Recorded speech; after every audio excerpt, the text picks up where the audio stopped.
Hey, it's Doug Giles. Welcome back to Creative Restorations. Today's video, I want to talk about printed cloth. Printed cloth. Can I get my logo on my pool table cloth, my company logo? Can I get my favorite sport team logo on my cloth? Well, yeah, actually you can. But should you? Stick around. Let's find out.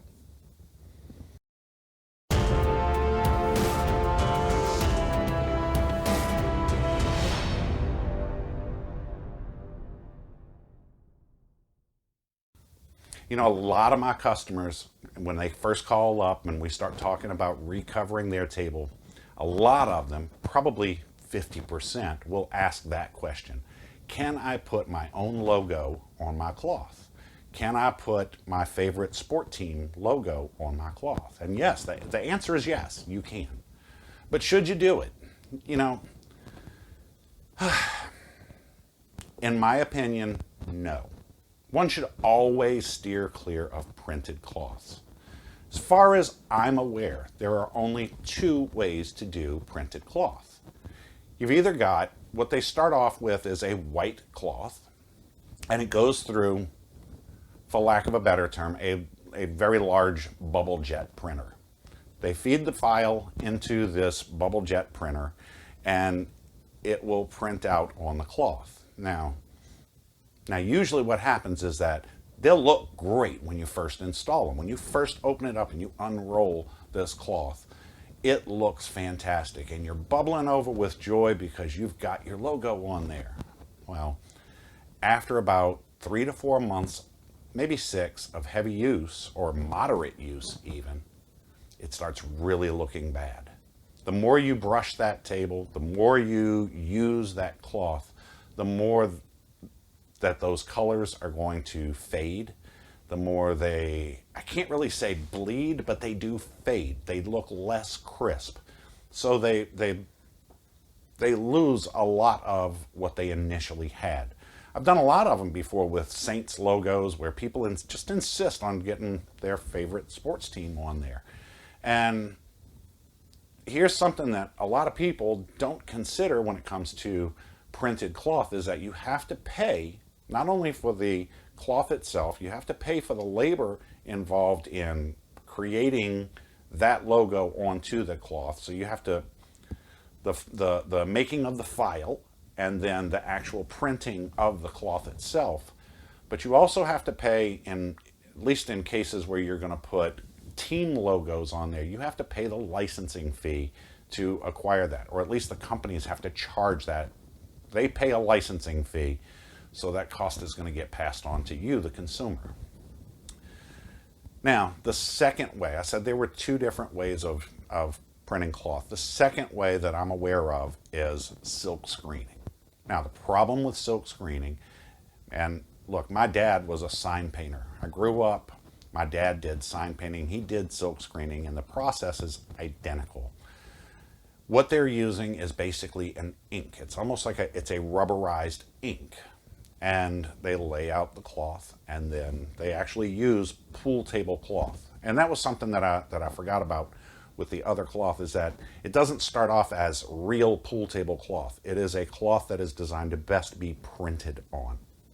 Now, in method number 2, where you're going to silk screen, that is going to be, they lay out the cloth, they make a silk screen for it. So again, if you have your own company logo that you want to do, now you're talking about actually creating a silk screen for it that's going to get a one-time use.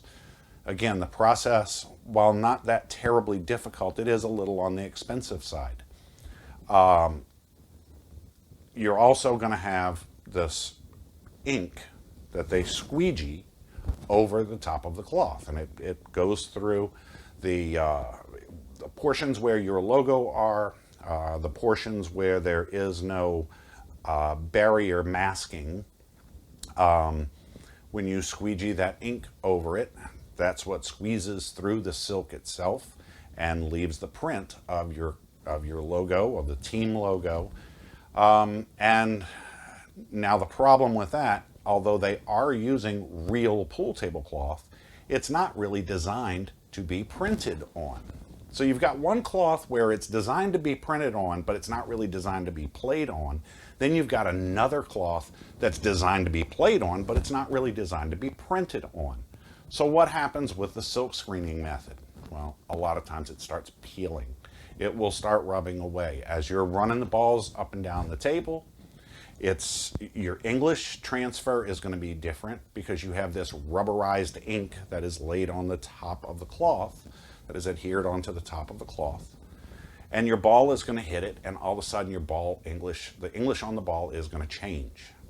So let's take for a minute, let's say you're going to make a shot on this cloth that's been silkscreened. Any kind of English that you go to impart on the ball is going to introduce additional friction. It's not like you have a one-to-one roll straight over. So let's take this can. If we're not talking about a straight roll where there's no friction whatsoever, we're talking about it. Anytime you're putting English on the ball itself is doing something different. So the ball is actually, instead of rolling like this, it's gliding across. And a stop shot, it's actually going to glide straight across. When it hits the object ball, it stops. With a follow shot, you're introducing top spin on it. So the ball is actually rolling faster. It's actually turning faster than what it is going forward. In a draw shot, you're introducing backspin on it so that it's rolling backwards as the ball is moving forward. All of that is to say that you're introducing more friction. And as you're introducing that friction onto the cloth, it's going from cloth to this rubberized ink that is laid on top. It changes, it's also going to wear away that ink prematurely. So just like with that other cloth, it looks fantastic for the first 4 to 6 months, but with moderate to heavy use, it looks terrible. It starts really looking worn. And again, same thing with the other cloth is that you're starting off with an expensive cloth. You're going to pay to have this silk screen made up. You're going to pay for the labor of having it silk screened. You're also going to pay, in the case of any kind of licensed logos that you want to put on it, like your favorite team, you're going to pay additional for that. So these cloths end up being astronomically expensive compared to, well, in the case of the silk screened cloth, the exact same cloth without the logo. Let's take 4x8 championship invitational cloth. Invitational with Teflon, okay? You should be able to buy a cut of that for $150, $160, maybe a little more, maybe a little less, something like that.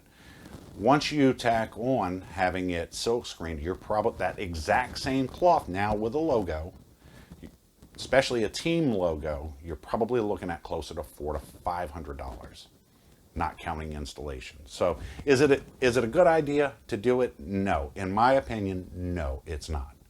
So what's the alternative?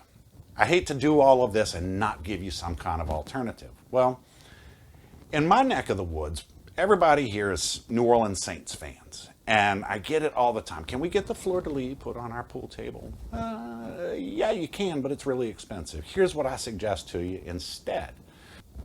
Now, I always recommend that customers steer clear of really dark color cloths like black, like charcoal gray, not quite as bad, but navy blue, okay?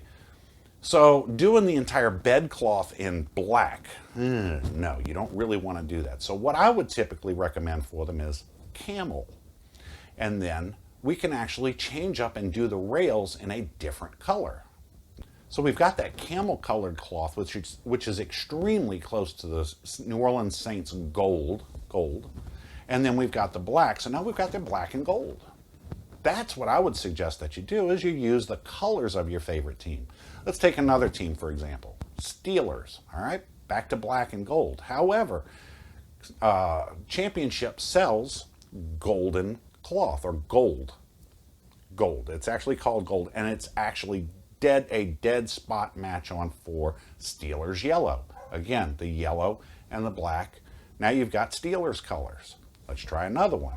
Atlanta Falcons. Well, red and black. Let's see, Miami Dolphins. Well, you'd go with standard green and white. That would look good. So you see, there are color combinations. They actually have a, I would go with, for Miami Dolphins, let's see, orange. They have an orange. I would go with standard green with orange rails. That would look decent. Not that I'm a fan of the Miami Dolphins. Anyway, so there are options out there to get that same color scheme without paying all of that money to go with a custom printed cloth that really won't hold up all that well. I hope you've learned something from this video. Listen, follow me on Instagram under Billiards of New Orleans, okay? If you look up Billiards of New Orleans on Instagram, all one word, and I'll leave the link, I'll leave my Instagram link down below. Follow me on Instagram, follow me on Facebook, Billiards of New Orleans. Here's what I'd like to see from you guys. This is something I've been wanting to get you guys to do for a while. Share with me on Facebook, you know, post some of the photos, the before and after photos, or even just the after photos of tables that you guys have done using my videos as guidance. I would love to see what kind of work, what kind of results you guys are getting from using my videos as guidance. That's Billiards of New Orleans on Facebook, Billiards of New Orleans on Instagram, and look, if you want a complete list of all of the tools that I use in my videos, look down below in the description. I give Amazon links for just about every tool that I use. If you really want to do a great job, or if you're considering doing this professionally, there's good money in it. If you're considering doing this professionally and you want to get in, get out, do a good job, there's a link down below to all of the tools that I use that'll help to get that so that you can get in and out of a customer's house very fast, and do just the absolute best job possible. Anyway, we'll see you guys on the next video. Thanks for watching.